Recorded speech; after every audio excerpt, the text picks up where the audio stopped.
Envision. Winter, 1475. A narrow valley in Moldavia. Frozen fog rolls across the ground like smoke. Nothing moves, yet thousands of soldiers are marching into the mist. They believe this will be easy. The Ottoman Empire has crushed stronger kingdom. Its columns advance with confidence. But somewhere beyond the fog waits Stephen of Moldavia.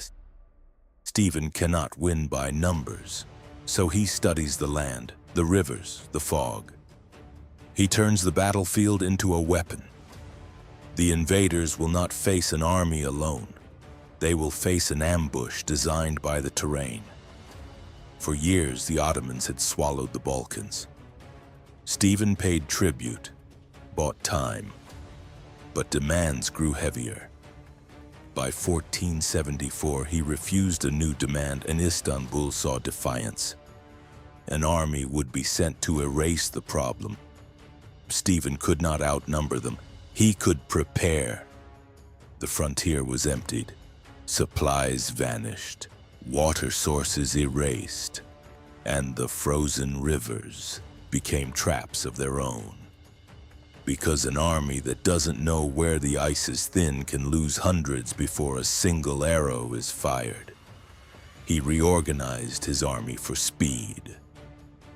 Light cavalry that could strike and vanish. Archers on horseback or hidden ridges. Peasants who knew every forest path became valuable. 20,000 men, half the Ottoman size, but suited to the frozen land. Stephen sent envoys to Hungary and Poland. If Moldavia fell, the Ottomans would reach Central Europe. The replies were polite, sympathy, intentions, but no soldiers. He accepted reality. Waiting would waste time. Ottoman scouts reported movement. Camps were built. The commander, Hadam Suleiman Pasha, gathered tens of thousands. Stephen disappeared. His camps hidden in forests, his cavalry avoiding fights. He gave the impression of fear. Behind that illusion, Stephen prepared the battlefield. A valley near Vaslui, marshy ground, narrow slopes, a frozen river, and winter fog that settled thick at dawn, reducing visibility to meters. A place where a larger army would struggle to maneuver. Trenches were dug beneath the snow. Archers placed behind ridges. Small cannons on sleds hidden in the woods. Every move was part of a larger plan. Then the Ottomans crossed into Moldavia. Tens of thousands marching north. Following the road Stephen had turned into a trap. The fog thickened. The valley grew closer. They believed they were pursuing a desperate enemy. Before dawn on January 10th, 1475, the valley was swallowed in frozen fog. It rolled across the ground like smoke, blurring ridges hiding riverbanks. Stephen had been waiting for this. Fog would break Ottoman visibility completely. Before anything could be seen, the valley carried the sound, a low thunder of an army approaching. The rumble of boots, hooves, wagons. Tens of thousands pushing through a narrow valley, unaware of the ground beneath the snow. They believed the valley was empty. It wasn't. Stephen's troops were already in position, spread across the high ridges, silent, unmoving, half hidden behind trees and snow-covered earthworks. Archers held their bows. Cavalry crouched beside their horses. No fires, no voices. The army had become part of the frozen landscape. Then the war horns began, echoing from different directions. In the fog, it sounded like the valley itself was alive. The Ottomans slowed, shouted orders, searched the mist. The fog gave them nothing. Stephen struck. Arrows from the heights, hundreds, then thousands. The fog hid where they came from. but the arrows hit with brutal accuracy. Soldiers raised shields, stumbled, tried to form lines. There was no clear front, no clear enemy, only attacks emerging from the fog itself. Then Moldavian cannons fired. Small mobile guns hidden behind ridges. Their thunder echoed through the valley. Shot after shot hammered the columns, breaking formations, forcing chaos. Cavalry charged out of the mist, striking the flanks from unexpected angles. Arrows, sabers, then gone, back into the fog. The disciplined infantry found themselves fighting shadows. In the valley, panic spread. Officers shouted conflicting orders. Units moved forward when they should have held. The fog twisted sound, making commands impossible to locate. Stephen watched from a concealed ridge. He waited. When the enemy was fully disoriented, he signaled. A deep, rolling blast filled the valley. The charge!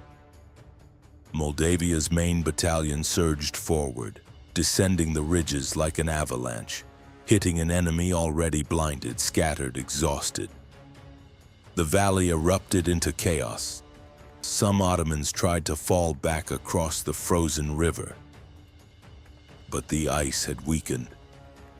Moldavian archers targeted the crossings. Arrows struck the ice. The ice broke, and the river took them. Those who reached the far bank found new enemies. Moldavian riders had circled behind. Ottoman battle standards dropped into the snow.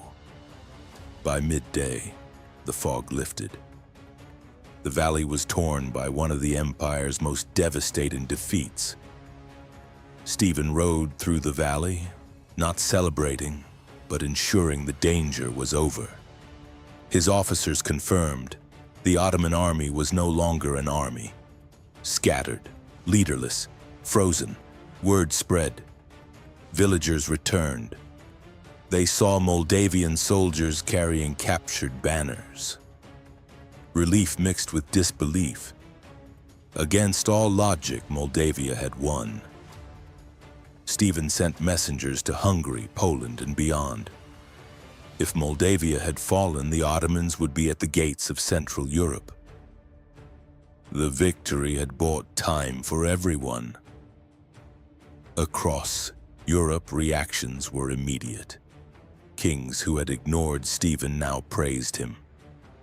The Pope called him a champion of Christendom. People spoke of the battle as if recounting a miracle. But Stephen remained cautious.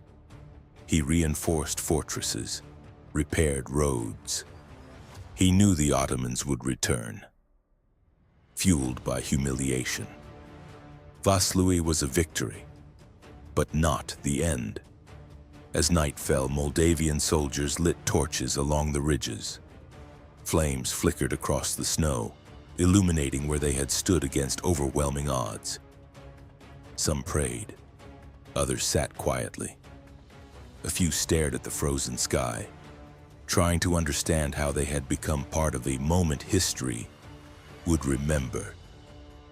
Vaslui did not destroy the Ottoman Empire, but it proved something just as important.